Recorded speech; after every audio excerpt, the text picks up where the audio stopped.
I'm Robin Sloan, and I'm the Principal Investigator of the Arts and Humanities Research Council funded project InGAME International. So one of the main strands of our research is to produce applied demonstrators or game prototypes, working closely with our partners, Beano Studios in particular and Outplay Entertainment as well. And the purpose of these demonstrators is to explore some of the more risky parts of UK-China collaboration, being led strongly by industry, but also our own underpinning research and interviewing professionals in both the UK and China. Two of the briefs that we've been working on most recently with both Beano Studios and Outplay Entertainment have been driven by our underpinning research. The first one with Beano Studios, we've been really interested in thinking about, well, how do you take a well-known British brand, the British IP, and bring that to a new market, in this case China, and particularly in bringing it into the gaming market. And that was largely the premise of the brief that we're working on with Beano.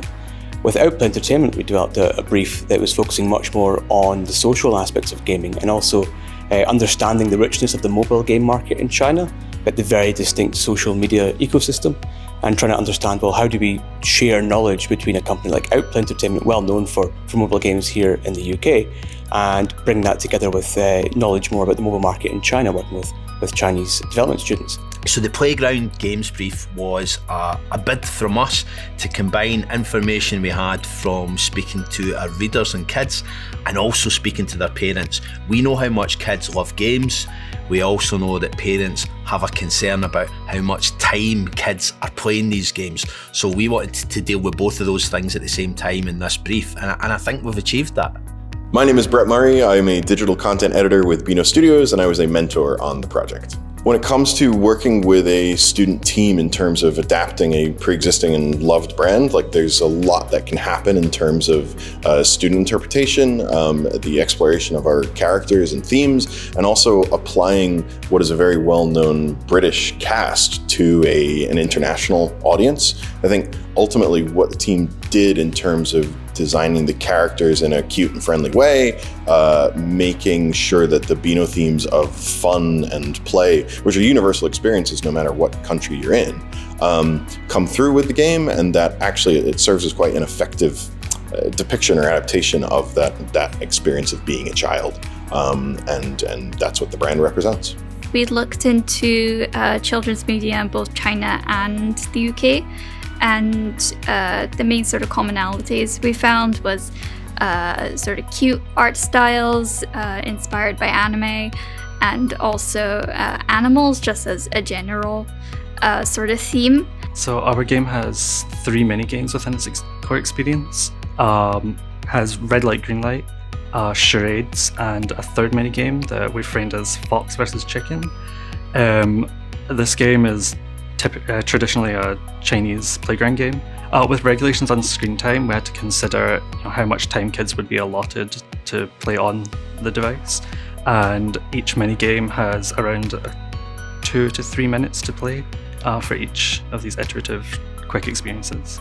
So the brief we set was to look at games with a social element when the Chinese kind of game marketplace. So for us, we obviously want a lot of social play elements in our games, and we've got a lot of expertise there. So for us, understanding how that might apply to such a massive marketplace like the China gaming market, where a lot of people play with mobile games, we were really interested in just seeing what we could apply to the Chinese market there, what we might be able to do in the future. Our brief is to develop a social and cultural mobile games, and the main audience are Chinese players, but we also need to consider the international players. So our game is a social and cultural roguelike game in mobile games. Well, as we all know, the roguelike game is a hardcore game, and if you put social inside, it looks weird. So we make a leaderboard. You can see your rank and your friend's rank in the leaderboard. Yeah. When I choose the art style, it's pixel art, and so I want to combine modern and Asian Chinese element. So for the Asian Chinese element, I choose Buddhism and some of the mystery gardens, this kind of map. And for the UK audience, my idea is to like combine this Chinese element to the like modern food and modern arcade culture together. So they might have like, oh, this familiar to me. I think one of the main things that came up quite a lot during the project was the cultural differences between the Western market and China, and specifically how you would design a game based around the Chinese culture, and with how regulations and that kind of thing are focused around media. You might want to keep that in mind. And I think for our project, it was really eye-opening to see just what we would need to cut and what we would need to keep in Western games versus the Chinese game market. I think one of the main things that was a takeaway for this project was the students themselves had to do quite a lot of learning based on the Western market, because a lot of their experience in games is in China specifically. So we had a lot of back and forth about how you would implement a social game, how you might want to implement a leaderboard, that kind of thing.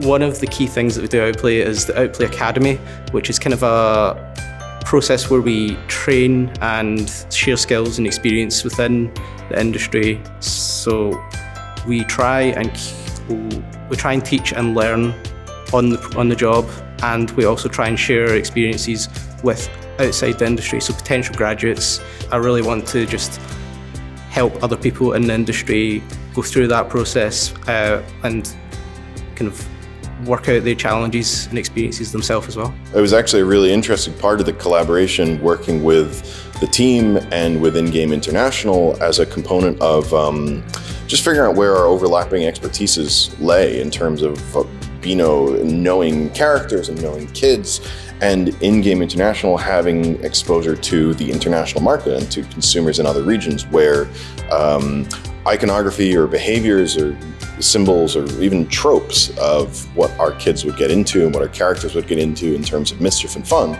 might be misconstrued or misinterpreted. So to have that overlap and have that exposure was actually quite a helpful part of just extending that insight.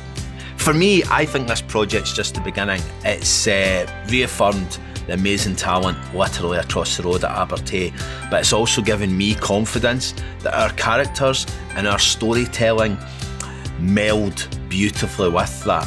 And I think by combining our creative talents, we can reach a larger audience than ever before, and I think China is absolutely a key part of that.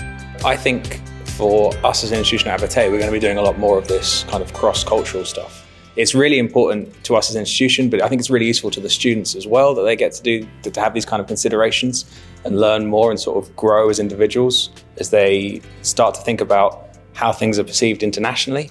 Beyond just the simple economic argument of China being a big market, they get to grow and explore and learn new things that they wouldn't have encountered otherwise if we don't have this kind of emphasis on international relations.